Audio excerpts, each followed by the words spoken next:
Hello,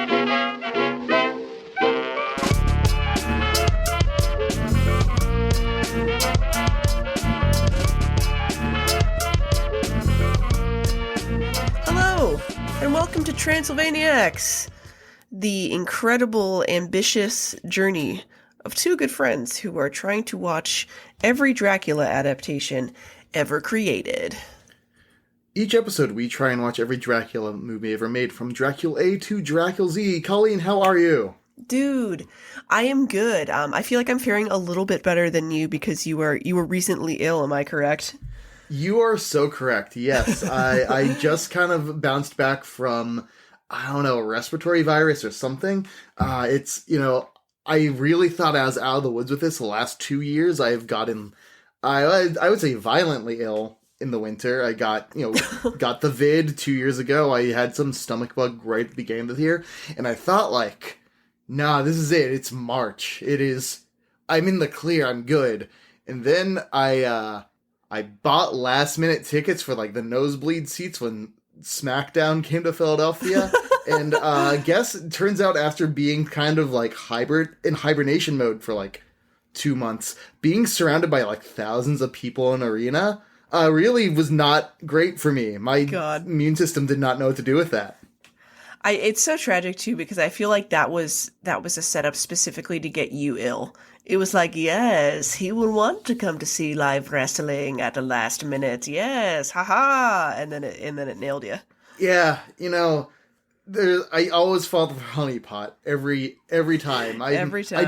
I don't learn my lessons, and I refuse to going forward, and this is just going to be my flaw, my fatal flaw. I think we both got COVID at the same time, and I think you specifically got it in New Jersey, which was fitting.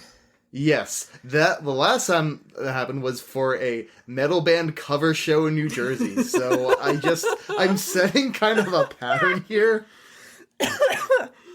No more old person shit for you. Listen, no more. You can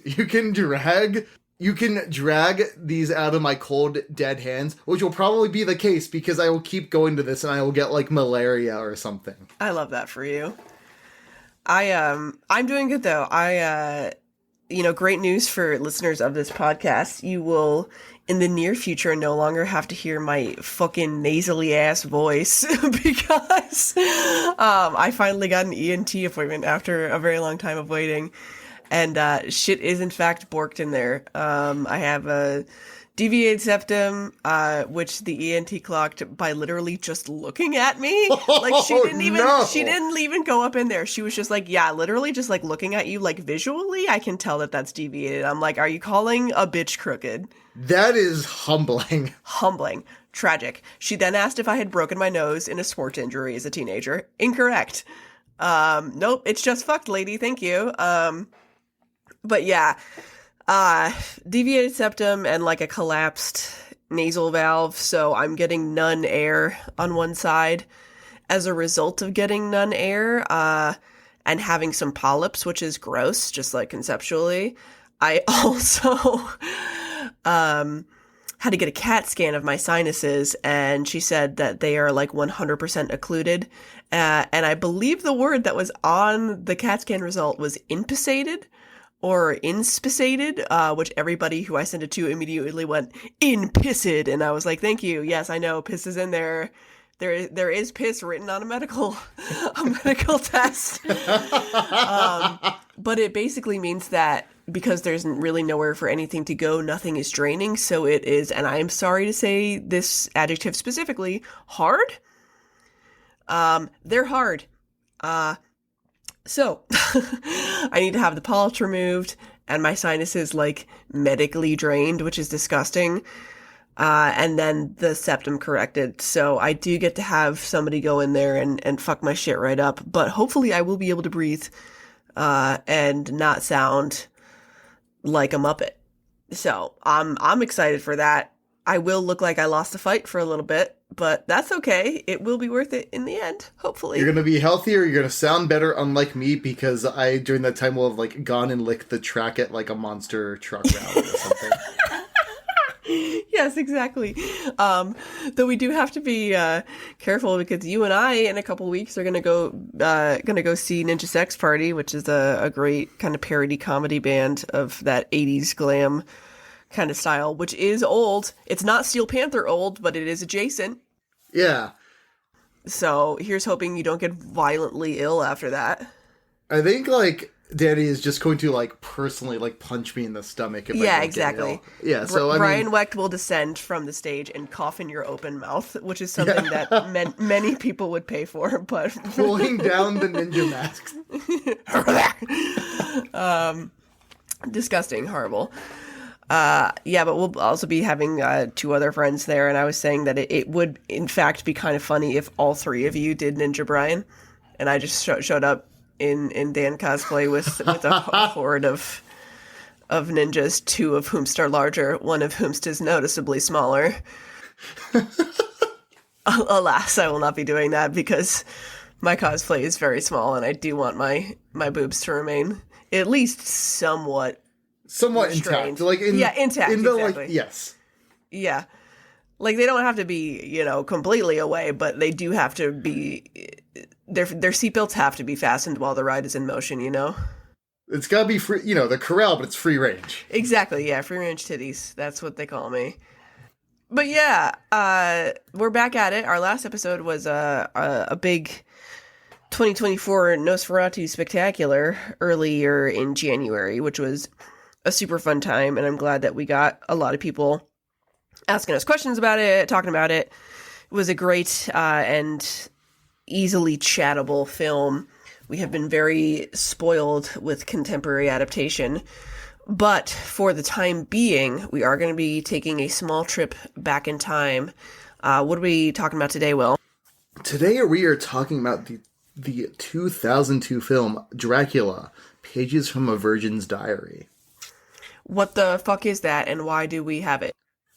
Dracula, Pages from a Virgin's Diary, is a Canadian ballet silent film adaptation of Dracula, as you do. As you do. Yeah, those are a lot of words I was not expecting together. But I believe you sold this to me by showing me a picture of a DVD you had of this, and this DVD was given to you by former podcast guest and new dad. Hooray! Chris Millville. Yay! Yeah. Yes. This is, I think, originally the fountainhead of this was the revered and adored Sid Sondergaard, our professor from college, who gave this to Chris Melville with the express purpose of making sure that once he finished it, he passed it on to me.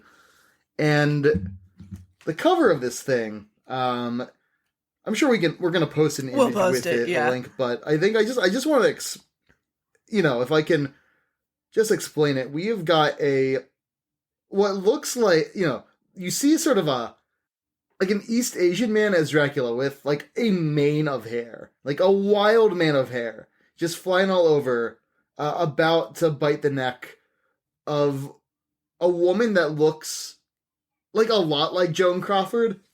I did not catch that, but you're very right, actually. And then it has, in cursive, Dracula. But the thing is, it's not like a cursive font. This very much looks like they just had somebody on production draw this in cursive. That's amazing.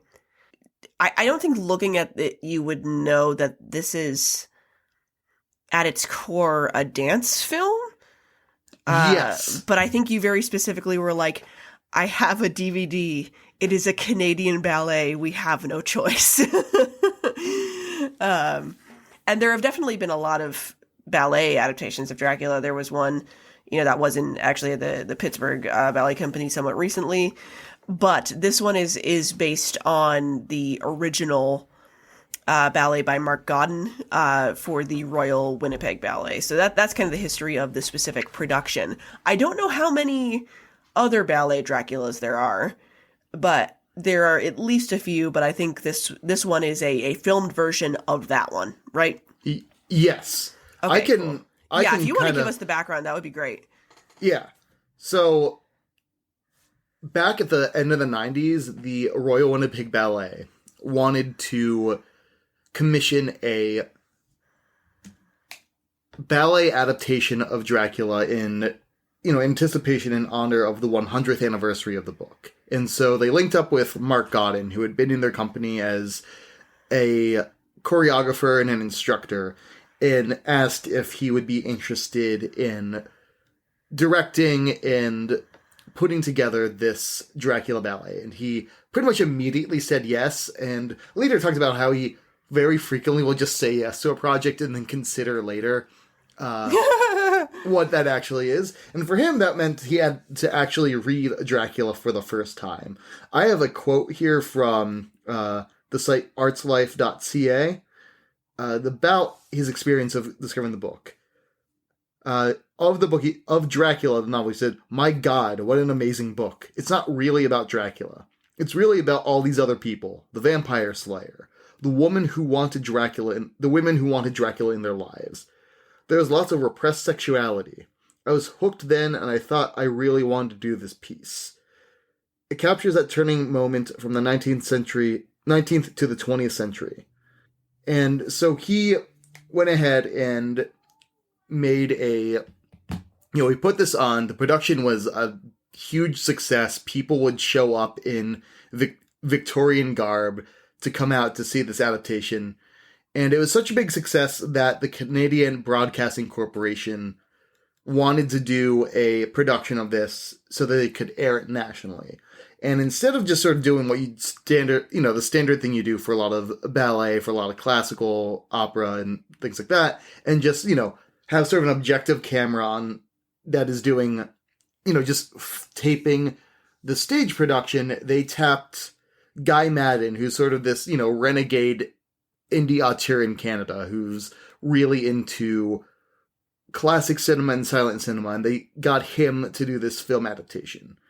And so what he did, rather than just doing the standard thing, he made essentially this ballet as a silent expressionist film. And that is what I was completely blindsided by in a good way. I expected to be seeing a filmed production, a professionally filmed production, but a stage production regardless. And, you'd have your wide shots and you'd have maybe a close-up now and then if they could get somebody to go do that. I was not expecting a film. And that was so fun. So this is stylistically a silent film like it was, the original Nosferatu. Obviously, they draw very heavy inspiration from that. But it's also uniquely pretty contemporary. The aesthetic and the way in which it is shot, like cinematography-wise, is pretty cut and dry silent film, but they play with a lot of effects like the original did. And this is such a crazy combination of mediums that I was immediately very intrigued, skeptical, I will say, but it came through. Does that make sense? That makes so much sense. I also had no idea what this was going to look like going into it.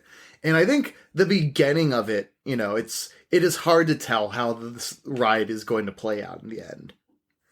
Yeah, and, it looks, there's been a treatment on the film, so it does look old, or it might have actually been shot on, analog film. This is 2002.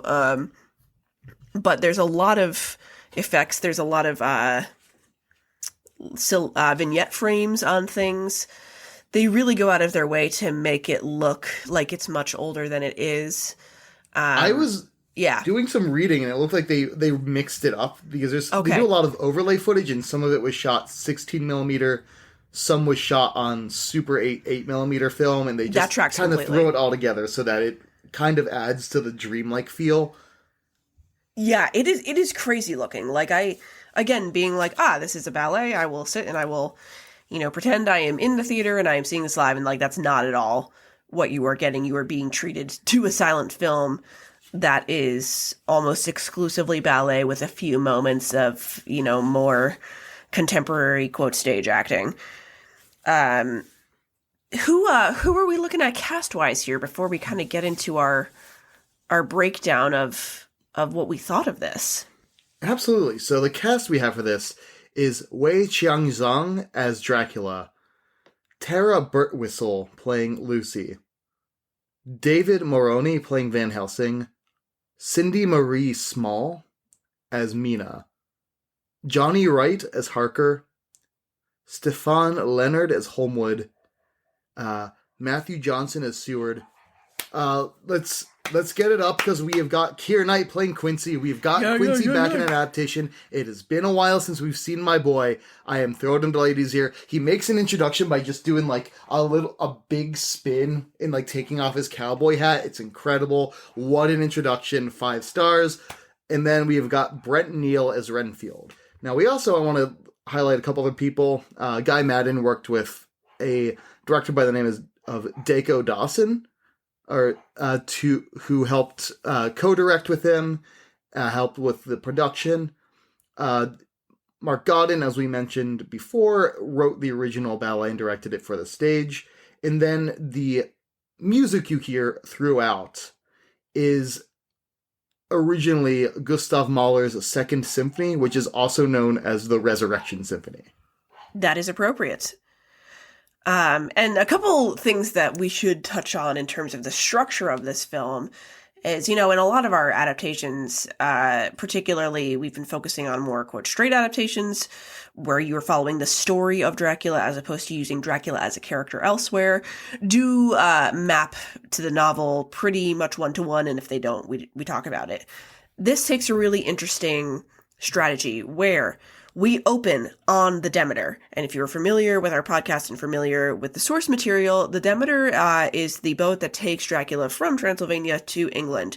And that happens about a third of the way in. So immediately we have skipped the entire section where Jonathan Harker goes to Transylvania to see Dracula in the castle, which is a pretty substantial cut. And I think we have seen versions before that cut all of the castle and just kind of refer to it in passing.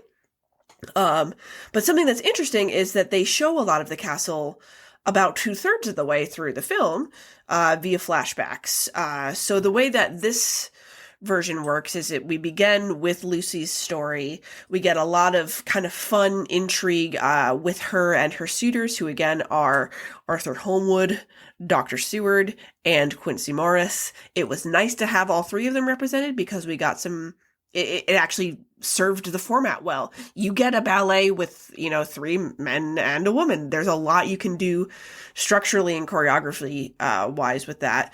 And it actually made it feel like the rivalry was way more palpable than most other adaptations. So I thought that was a great choice. And then we actually tell Lucy's story from, her introduction to her death and her slaying in its entirety before we even mention Mina. So we've kind of got 2 arcs here for the women who are the 2 female soloists back to back. We do all of Lucy's story, and then we cut to Mina on her way to Hungary to pick up Jonathan, where he's been staying in a convent, and then we tell all of Mina's story, and all of Mina's story takes place back in, vaguely Dracula's castle, Eastern Europe, no more England. We do see some of the castle in flashbacks, as read in Jonathan's diary. I believe he is the titular virgin, which is an interesting choice, and I actually really like that. And then, so it's kind of an odd structure where our 2 female leads who are best friends don't actually have any stage/screen time together in this version. But weirdly enough, it kind of works. I was skeptical at first because of the section with Lucy taking almost half of the film exactly. And I was worried that the second half and Mina's story in its entirety was going to be rushed. But I don't know if I minded it. What did you think of the structure change? I did not mind it either. I thought it was interesting the way that they really jump into it with Lucy's story. And I think, like I mentioned at the top, I think, at first, as it unfolds, it's a little hard to gauge how is this going to play out. It feels, at the beginning, I think I wrote something about how, the opening of it feels like you're watching, a Faith No More music video or, a 90s alt-metal music video where there's this sort of, this older footage and then it's overlaid with, Single it's color overly, effects and shit. Yeah. yeah, and then has like these it has these like interstitial screens like blood flowing over a map. Um, Yeah, but that's then super, super late 90s. Wow. but it gets into the flow of it, and when it really becomes clear that they're gonna focus on Lucy's story and really stay with her and not cut around, not really do the epistolary element of it, I think it comes into its own, and by the end, by that like almost exactly 40-minute mark where it ends, you feel like you've already seen this complete beautiful story.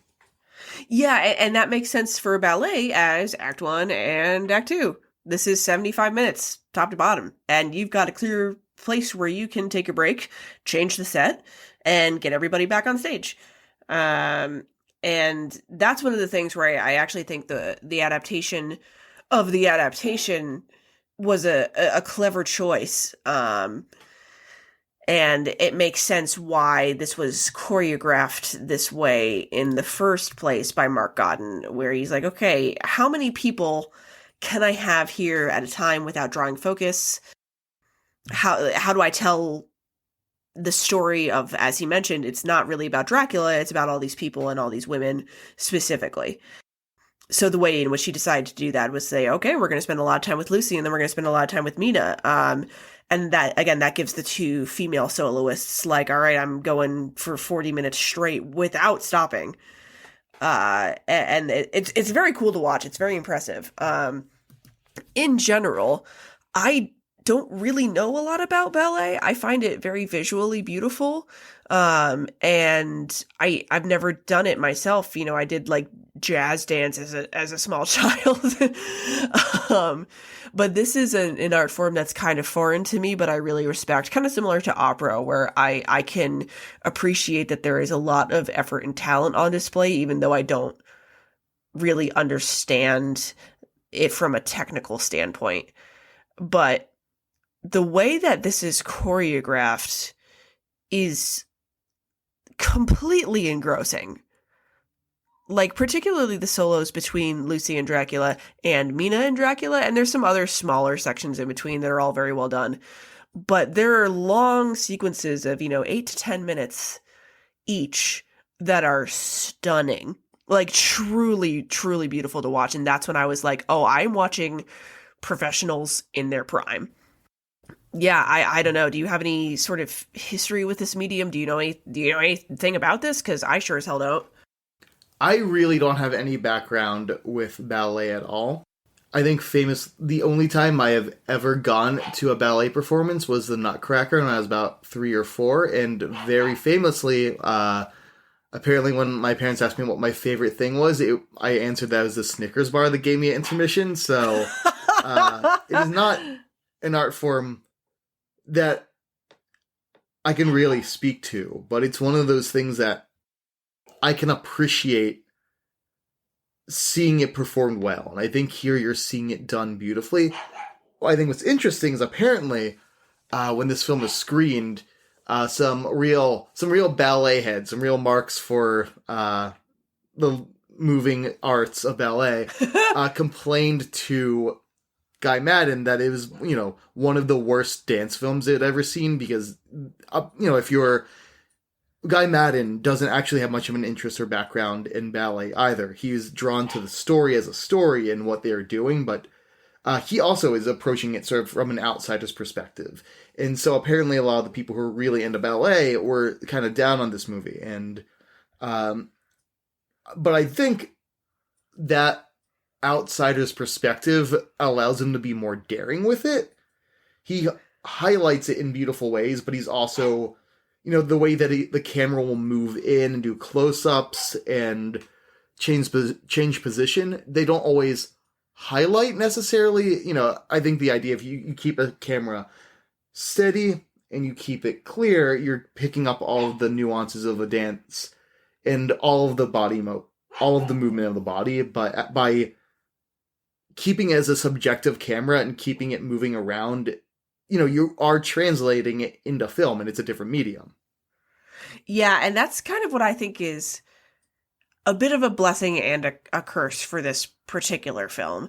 I like that the camera work is so fluid, because it allows you to kind of feel the sweeping sense of motion as the viewer instead of the very stale, stage wide shot. I liked that we could see more of the performers' faces. I liked that we could have multiple focuses on different performers within a singular scene. I liked that the space felt three-dimensional. And it's very clear that Gon's choreography translates well from a 2.5D of the stage to a full 3D. But I will say something that was difficult for me is there's a lot of jump cuts in this film, and the average shot length is unbelievably short. There are sections where you're getting 3 to 4 shots per second, and it can be overwhelming to watch, and even more overwhelming when you're trying to track movement. So I do understand the critique of those particular people who were in this for the ballet, because there were a few sections in particular where I was like, man, I wish I could fucking see what these people were doing because they're so good. But that is a major complaint, but not a experience ruining complaint, if that makes sense. I didn't find it unwatchable. I didn't find that I couldn't follow what was happening either with the story or with the motion. I felt like there were 3 or 4 times where I was like, God, it's disorienting. And that combined with the heavy use of vignettes, combined with the changing of 16 millimeter to Super 8, combined with the occasional 20s hokey effect, a la lots of fog or single color usage, made things a little sensory overload, when what I wanted to see were these really emotional and beautiful and genuinely pretty erotic performances. So I do feel like in some ways the cinematography took away from that, but I do like that they decided to film it this way as opposed to your traditional stage filming, because the risk was worth it for me. I didn't, it wasn't amazing in terms of it being perfect and, the absolute way everything should be shot if you're doing a dance film.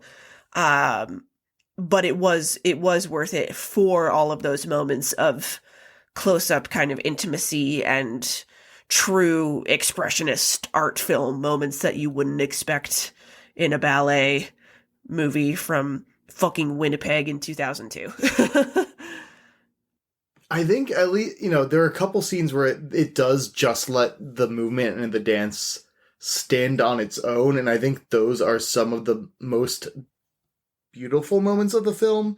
There's a part after Lucy dies where Dracula pulls her from the grave, and they have this dance together that is absolutely stunning. Legit unreal to watch. Snow in the background. It is sort of this sparse,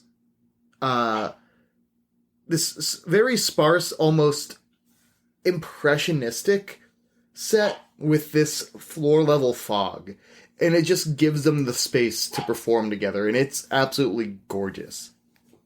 Yeah, no, the graveyard scene was one of the standouts, and that's one of the main duets that I think really sold this to me, because I enjoyed watching Lucy. I enjoyed watching her with the suitors. I thought there was some fun ensemble work with all of her maids.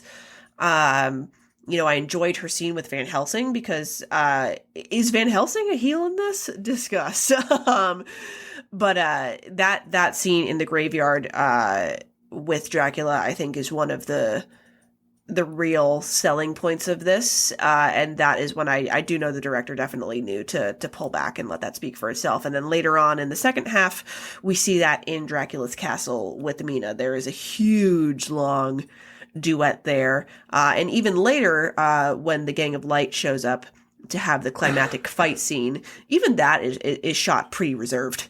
I would say that most of the kind of kooky stuff happens when you've got an ensemble dance happening, which is why I think I felt it was even more overwhelming, because there were more bodies to keep track of. But yeah, that's kind of my take on the way that it was filmed. But in terms of the performances, let's talk a little about our main cast here. I'm not going to be able to remember everybody, to tell you the truth, but I would like to hit our main 5 which would be Dracula, Lucy, Mina Van Helsing, Harker, if that works for you, and then kind of talk about the rest as an ensemble. Yeah, absolutely. Cool. So we have Wei Quang Zhang as Dracula, who is, like many Draculas, not actually on screen a lot, but when he is, the punch is packed, my man. Oh, yeah. They use this guy so sparingly, but he's just, magnetic whenever he's on screen. Really impressive performance, and I think that I was like, something that I had to figure out how I felt about was I wasn't sure if he felt like a threat. But then that graveyard scene happened. He's got a couple of like cool entrances early on. He kind of, bursts in fog form. It's very cool and very dramatic, but I wasn't sure if he felt like a threat to Lucy specifically. And then after you see his scene with undead Lucy, he feels like a threat to Mina. And, they use this guy very sparingly, but his facial expressions are incredible, and this is a weird thing to note. His posture is, like, perfect. Like, this dude was so perfectly upright, I noticed it. Like, that's what I think is kind of crazy about ballet for me, is that they make everything look very easy. This man in particular looked like he was barely expending any effort, doing these long extended sequences with Lucy and Mina. And then I was like, oh, that kind of makes sense. He's not human. Like, he is supposed to be playing somebody who has a distinct physical advantage over everybody here. And it felt very effortless and very refined and regal. And that was great to watch. That is, wow, I hadn't even considered that. That's a really great observation. Thanks. Yeah, the way that he moves through the frame, and I think you raise an interesting point about, is he a threat? Because I think, as we'll probably discuss, in comparison with this version of Van Helsing, this leans very much into the romantic Dracula over, like, scary Dracula. And you get a sense of both, where the ballet's sympathies are, where Madden's sympathies are. And, I think an interesting thing that I saw when I was reading this, going through a couple different sites, is a lot of them really pointed to trying to highlight the xenophobia that is, core to the original work. You fucking bet they did. And I think you make a bold choice by casting a man of Chinese descent as Dracula. Which, maybe the fact that this is from, like, Winnipeg in 2002, it was, is easier done there, because that feels like the kind of decision that would just, like, send the worst people in the world into, an absolute, like, hissy fit. Like, the Oakley sunglasses and goatee brigade would lose their minds. Yeah, and, like, I could definitely tell that was the angle that they were going for. Is, we talked about the cinematography, but there's a very heavy use of intertitles in this, including a very funny splash screen early on, which led some unintentional comedy to the whole thing, but a huge splash text of immigrants, which did make me laugh quite a bit. And then it's like, you have to figure out how you are portraying this, because it is very clearly about that anxiety, particularly from the men, against Dracula. But, there's a really cool effect at one point where, one of the Gang of Light cuts Dracula's arm and a bunch of coins fall out. That is very cool visually and does reflect the fear of the text involving immigrants. But does it also come off a touch racist to, like, cut this visibly Asian man's arm and have a bunch of coins fall out? It's, I know what it's going for, but it's so on the nose that it might have the opposite effect. Right. Yeah. That could be, like, maybe doing it, that's coming a little too strong, a little too big of a dose. But, I think that the casting choice was good regardless, because this man can fucking dance. He was incredible. A lot of uses of his eyes in the promotional material in the actual film itself makes sense. very cool, great chemistry with literally anybody on stage. Because boy, oh boy, this is horny. This is a horny Dracula, you guys. And this might be our most bisexual Dracula. Yeah, no, this is that oh man, that was gonna be my note at the end, but yes, this is our most bisexual This Dracula. is our most bisexual Dracula by a heavy margin.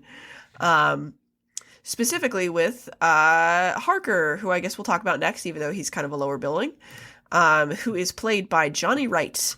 So Harker is the titular virgin here, because we are reading his diary, and they really want to approach Harker from the angle of a man who has been traumatized and pretty clearly portray his encounter with the brides as a rape. And that is a hell of a way to do it in a movie where there is no dialogue. I kind of appreciated it. I thought it was cool. I would like to see more Harkers like that instead of kind of wet noodle Harker. I think we got a little bit of it with Nicholas Hoult as Hutter in Nosferatu, but like I want to see him be shaken. And I think that it was cool the way they approach this trauma with how they handle Mina. And we'll talk about that when we get to her. But this guy did a good job. He did not have a lot of scenes. But I think he did some of the best, like, acting as opposed to dance acting. Does that track? Yes. I think one of the things that is interesting to me is what they heighten in his performance here and in Harker's character is trauma, but it's mixed with guilt. Ooh, yeah. Tasty. The way that, when Mina discovers the journal that he wrote, and particularly his encounter with the brides, and the way that Harker, he shrinks in the camera and then also literally, he literally begs Mina for forgiveness. The way he falls and prostrates himself before her in this, absolute shame is, I think, so interesting. And I think that's a really interesting take on a character. It taps into something that you don't see a lot in portrayals of Harker in his experience. Because they talk about, because a lot of them point to the, there's the eroticism of the encounter, but they don't explore it as an assault in the true sense of guilt and the shame that he is feeling in dealing with Mina and feeling like he's fallen in some way.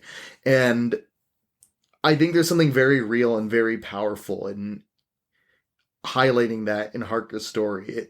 I think there's a lot here that through motion and through what they choose, I see different elements of these characters that maybe I take for granted or don't notice so much in other adaptations. Yeah, or get, written out or steamrolled in favor of, compressing these characters into one character or, cutting screen time, etc. But it's very much a feat that they did this in a silent ballet movie that's 75 minutes long.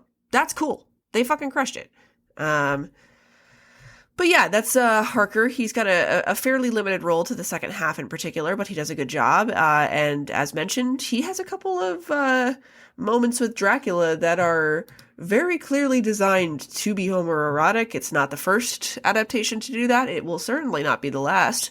But it was interesting to see that where there's such intense physicality between people.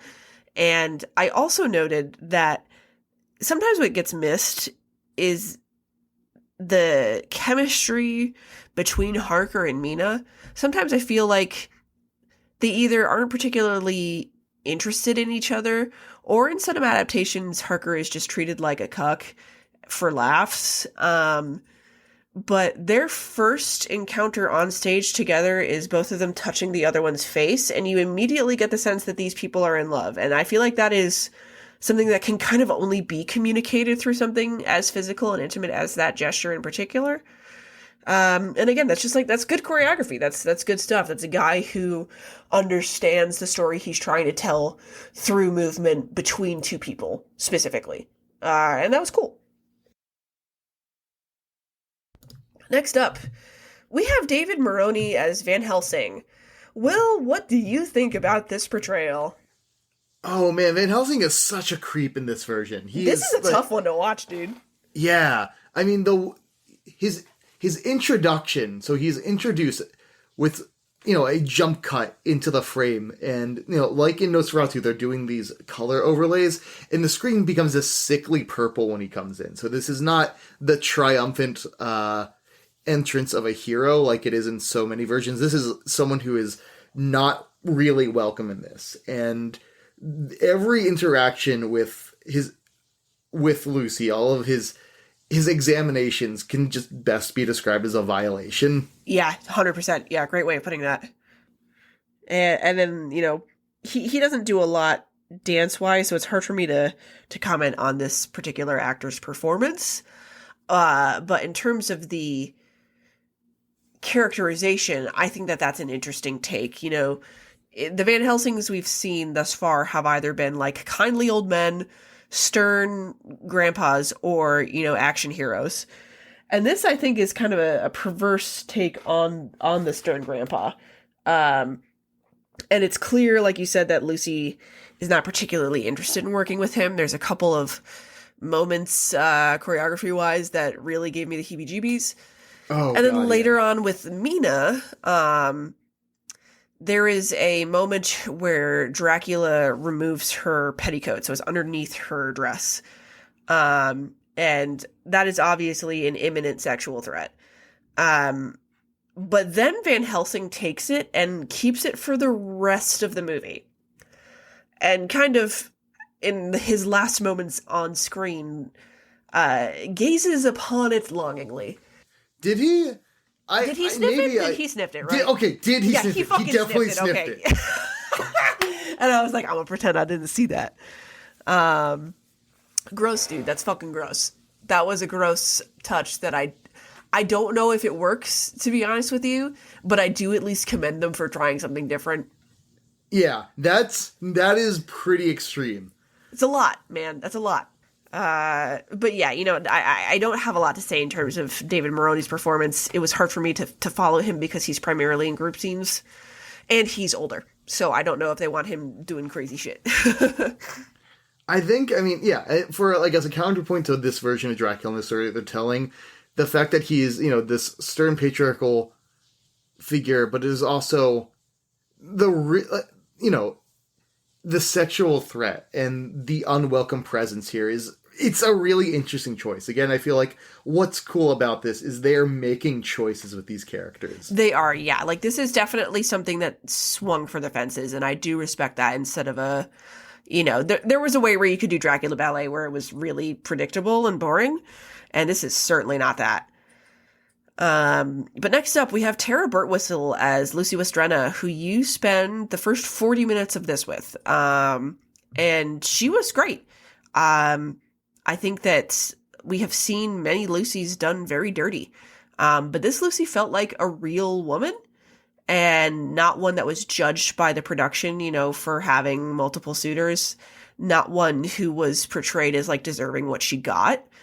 I felt a lot of fear from this performance, which was kind of fun again because you need to feel like Dracula is a threat, and it took a while to get there, but once it happened, I was like, oh yeah, this is the real deal.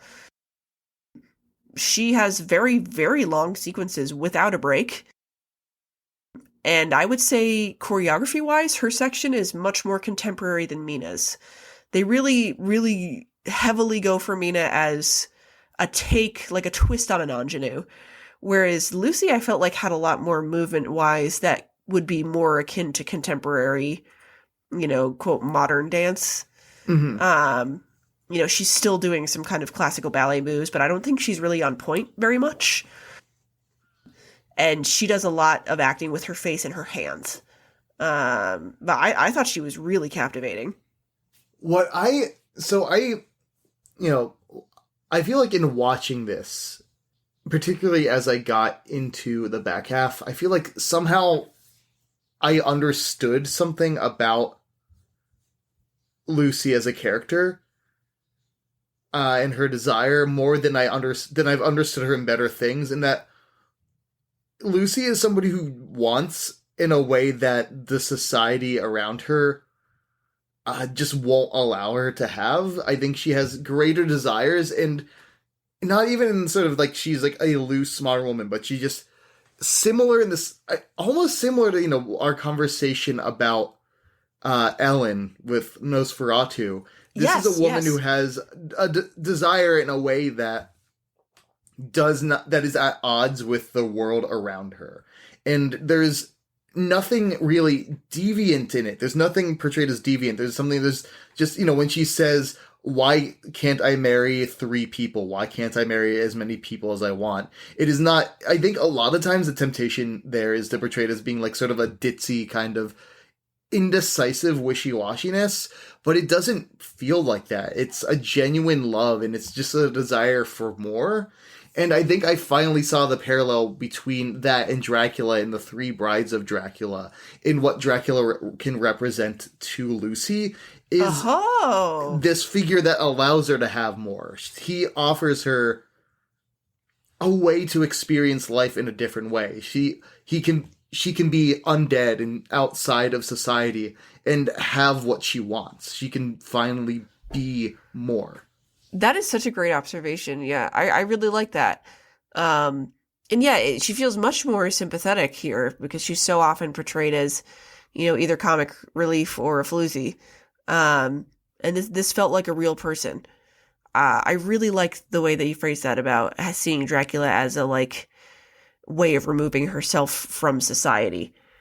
And you know, her death scene was sad. Like I like that the dancer did a great job of having a distinct visual difference between human Lucy and vampire Lucy and how she moved. That's also a props to the choreographer. And yeah, man, it was really nice. By the end of her arc, I was really, really sold on this as a film. Particularly that whole graveyard scene with Dracula. That duet is stunning. There's a lot of sexual tension there, but it doesn't feel porny or cheap. And I will say the only thing about her arc that did not sit right with me is that when they behead her, they put in a sound effect. That is my big complaint. This whole movie is they had this really jarring, just out of place sound design. Oh, it's so fucking weird, dude. Why did they do it like that? What the fuck? There's the one instance where I think it works is there's a point, you know, in the Lucy story where she is backing up and you hear and it's, I don't even think it's in tune with the soundtrack, and you hear this sting of organ, and right that they cut to her hand like diegetically on the organ slipping, and it is very funny, but like in a way that I think is like intentional. It is, you know, the one time it really works. The rest of the time it is so painfully out of place. Yeah. Out of place and loud, and like they really just did like a shovel like kashunk. And it really takes the emotion out of the moment in a super fucking dumb way. Well, before we do Mina, let's just touch on the rest of our cast here. Brett Neal as Renfield did not have any dancing at all, and it was not his fault. Moving on. We've got our trio of boys here. Stefan Leonard as Holmwood, Matthew Johnson as Seward, and Keira Knight as Quincy. Question, is Quincy a drag role? Discuss. Oh, I didn't even consider it until I saw your notes. I almost so immediately curious. thought this was drag. I am not sure. I don't know. Let me see if I can find Keira Knight as and hopefully not have it immediately correct to Keira Knightley. Yeah. Like, who the fuck is this? Is that... I can't tell. Just because I think they very clearly put an aggressive fake mustache on the performer, and that's why I thought it might be drag. Yeah. I don't think so. I think this is, in fact, a cis man who just had the... a very fake mustache put on? A really, really fake mustache. Not his fault. Sorry, Kier. I was just curious, though. Immediately, I was like, oh, interesting. Oh, that would have been a choice, especially fun, for like Cowboy? our Oh man, wow. We got some possibilities we got to consider for future adaptations here. Right? I think the reason I was thinking about it is because I was thinking about the Malice Miser film, which visually has a lot of overlap with this, weirdly enough. Yes. And there are drag rolls in that. So I was like, wait a minute, and now I feel bad for like incorrectly clocking Keira Knight. Sorry, bud. But yeah, the three of them did a great job operating as a unit. It was very cohesive. You don't get a lot of flavor with the exception of Quincy's big entrance. But this is the first time I really felt like there was a intense rivalry between the suitors, but also a desire to work together for Lucy's common good. And that is exactly how it is in the book. And that's the shit that I'm here for. They did a great job. They had a lot of really nice scenes with Tara Birtwistle. And that's cool. Again, like that's... if I was a choreographer, I would want to see how different people's bodies work together. And I think that like I don't know, it was a neat take on it. It makes sense for a ballet. And I thought they did a good job. What about you?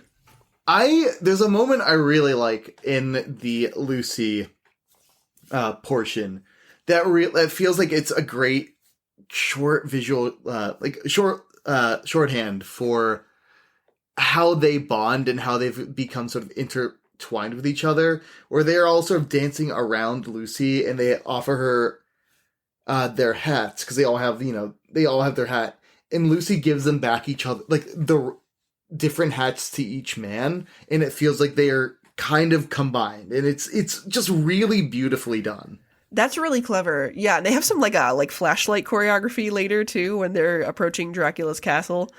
Which was kind of fun. They felt like a unit in a way that's kind of spices up what would otherwise just be duets and solos. Yeah, I mean, I think here more than almost any animation, they do kind of function as they really do function as a unit. This trio here are a chorus that react to things. They don't have the same individual personalities as much, but as a unit, I think they work really well. Particularly the way that they counterbalance Van Helsing. Van Helsing feels very apart from them at almost all times. When they're all together with Lucy before Van Helsing enters, it all feels very peaceful. It feels very loving. There's something very equal and calm, and then it feels like it's Van Helsing's entrance that really shifts things. Yeah, for sure. That makes a lot of sense. And then lastly, Cindy Marie Small as Mina, who is the soloist for Act 2. I feel like they did my girl fucking right for once. I loved this depiction of Mina. Dance style wise, they went much more traditional ballet with her. Because they're kind of trying to show Mina as the ingenue.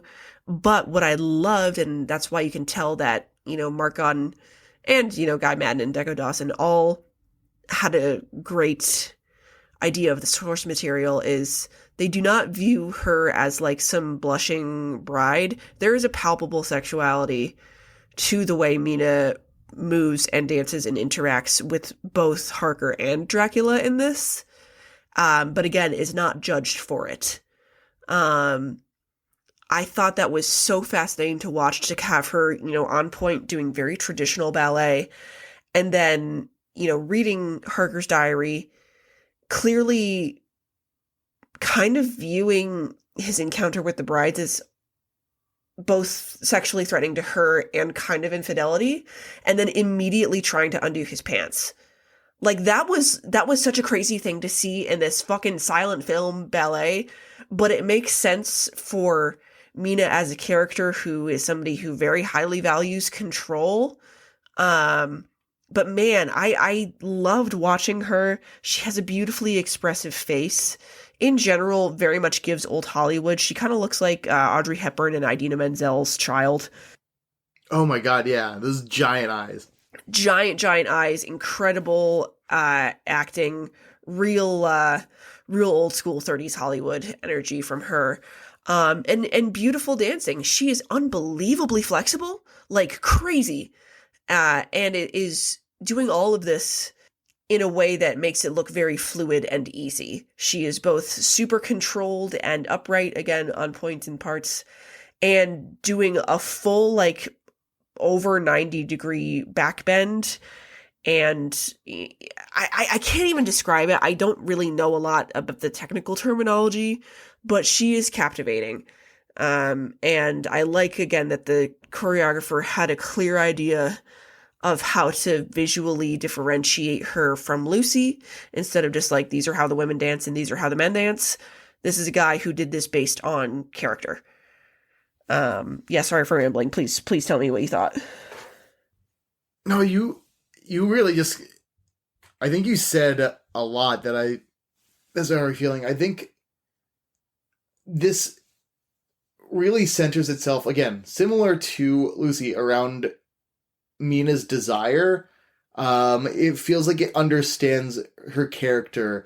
I think there's a point where they're in Dracula's castle, and it's really interesting because there's like a standoff between Dracula and Van Helsing, where Dracula has like a knife to Mina's throat, and I think like correct me if I'm wrong, I think it's Mina who asks him, like, will you run me through with a stake? Yeah, like, after I'm dead. Yeah. And he says something like, yes, my child. And you can tell that, like, that's not what she wants to hear. No, she looks disappointed. Yeah. It's the sense of this lack of understanding. And you realize this moment, like, and that's the moment I'm like, oh, are they going to change the ending of this? Yeah, I thought they might. They didn't, but they kind of took the Bram Stoker's Dracula approach, which is to view this as a romance between Mina and Dracula, which I don't mind. I don't think it's my favorite take, but they very much took that in their solo in particular, which I also don't know if it was the right choice for this particular story, because she so clearly loves, like, her chemistry with Harker is so good, it's kind of hard to compete with.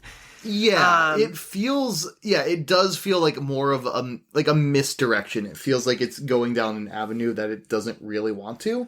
Yeah. But I didn't mind it. And, like, again, their chemistry is great, and their whole duet is shot beautifully. Again, they know when to hold them and when to fold them, editing wise. And yeah, that whole last sequence in the castle, which I think I described as a phantom lair. I'm like, what is happening? Just entered the awful 2004 Phantom of the Opera visually here. But yeah, she did a great job. I really liked this Mina. I think it would have been nice to see her have some time with Lucy. But I understand structurally why this one was different. What did people, other than the hardcore ballet crowd, think of this when it came out? Like, this was just kind of like an indie circuit, right? Like a film festival? Yeah. So this was initially just, the CBC initially just commissioned this to air on Canadian television, and it was a huge hit. It did really well. I love that. It got glowing reviews. So they made the decision they were going to transfer this thing to 35mm film and put it on the film festival circuit. It won, I think, the Prague Film Festival's Prague Door Award. It won a Gemini Award in Canada. It also won an international Emmy for outstanding television. And then, domestically, here in the States, it did really well. Critics had very glowing things to say about it. Roger Ebert gave the film 3.5 stars. He said, the Dracula story is so easily mocked and satirized that it is good to be reminded of the unsettling erotic horror that it possesses in the hands of a Murnau, or a Werner Herzog, or now Madden. Mike D'Angelo of the AV Club, in a contemporary review, called the film arguably the finest adaptation of Bram Stoker's novel ever filmed. Wow, that's like pretty high praise, and I gotta say I'm surprised. I thought this would have gone under the radar and been like a cult classic, but it sounds like it like kind of blew the doors off things. Yeah, I mean, That rules. yeah, it's really cool. Sometimes you get these things that feel like they're, I think, I'm in this headspace where I've read or I've watched a lot of things that feel like they're unappreciated in their time. Critics don't know what to do with it. And, I wasn't sure what to make of this going into it, but it is so cool seeing that almost immediately people realized what a special little thing this was. I love that. Yeah, and I'm really happy to hear that this did so well. Yeah, man. I'm trying to think of like anything else that you want to touch on before we wrap up. This was a blast. I had a great time, and I highly suggest anybody. This is for free on YouTube. Like you can just go watch this. But if you have any interest in the story, or if you like dance of any kind, fucking go for it. It's quick. It's like 75 minutes long. Yeah, definitely check this one out. It's pretty great. I don't have a lot to add, but I will, if you don't mind, read some of my favorite intertitle Please exclamations. Do. These were so fucking funny. Because they're all in all caps. Yes. The first one we see is Renfield, eater of bugs. Later on down the road, after we start to recount the Harker's experience, and you see a scene where I think we get Dracula like gently caressing Jonathan's face that is immediately punctuated by a manly temptation with an exclamation point. Oh, dude. We will post screen caps of these when we put this on social media, because this shit is like, you have to use this for everything from now on. Oh, yeah. It's perfect. And then my favorite one that we both highlighted is Cuckold's Counterblow. Oh, fuck, that's so funny. Which you, in your notes, said was an incel anime fight move, and that's killing me. Oh, that's so fucking funny.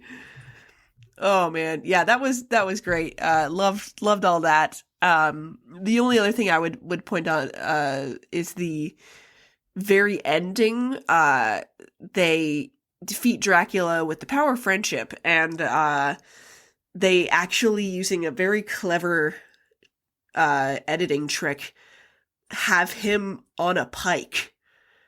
And again, because this man is an incredible dancer, his physical, I'm dead on a pike form is awesome. But it's such a striking shot, and I love that they ended it on that. It is great. Vlad, it's so cool. Vlad the Impaled. Yeah, dude, get impaled, idiot. But man, that was so fucking fun. I would rank this Drac as definitely in the horny camp. 100% the most bisexual. And I because we've seen so much now, I do have to put him somewhere squarely in the middle, but I enjoyed it regardless. Yeah, I don't think he's one of our top ones. I mean, I think part of it is he is so, they really made, like, sexiness, like, his main, like, they really boosted the hell of that, and then they basically everything else is the dump stat. Yes. Yeah, they min-maxed him, horny-wise. But, oh man, okay. So, now comes the reading of the notes. I'm gonna pick two of yours, because you really knocked it out of the parks this time. First one is just a bullet point that says pole dancing demons. Because that is something that happens in this movie. That is great, because one of mine for you is Little Demon Fellas. Little Demon Fellas, dude. Yep, they were surprising. Shout outs to whoever in the ensemble got to play the Little Demon Fellas. And then my second one for you, just because the capitalization of each word is cracking me up, Castle Dracula Vagina Doors. No, for real. Like dead ass, dude. The doors to Dracula's castle are just a vagina. And then the inside is just like incredibly fleshy looking. There's so many vagina doors in this. It's so fleshy, dude. It's wild in this movie.